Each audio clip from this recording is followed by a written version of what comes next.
Good day, ma'am. I am Mila Rose Olasiman Arado, and today I will be reporting the Lesson 20 Rubrics for Assessing Timbre. So to begin, let us first understand the objectives of this lesson. So by the end of the lesson, students are expected to first, learn the general guidelines or rubric used in assessing musical topics related to timbre. Second, apply this knowledge to create their own set of guidelines in evaluating students' performance in the future. Now, let us first know what is timbre.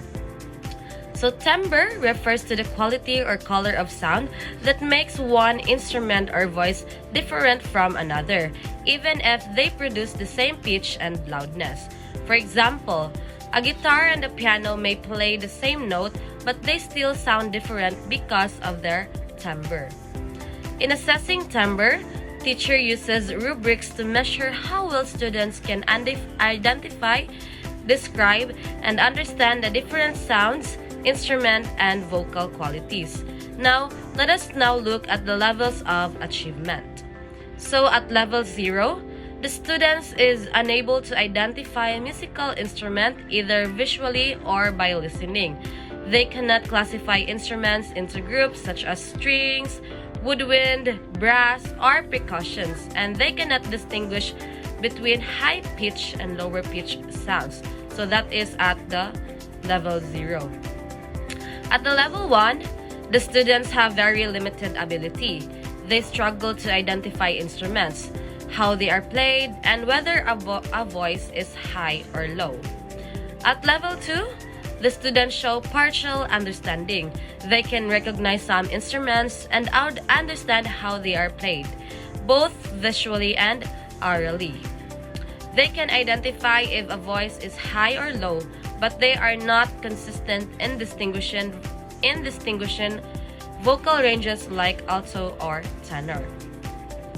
At level 3, the students demonstrates a good understanding. They can identify most instruments by sight and sound and know how these instruments produce sounds.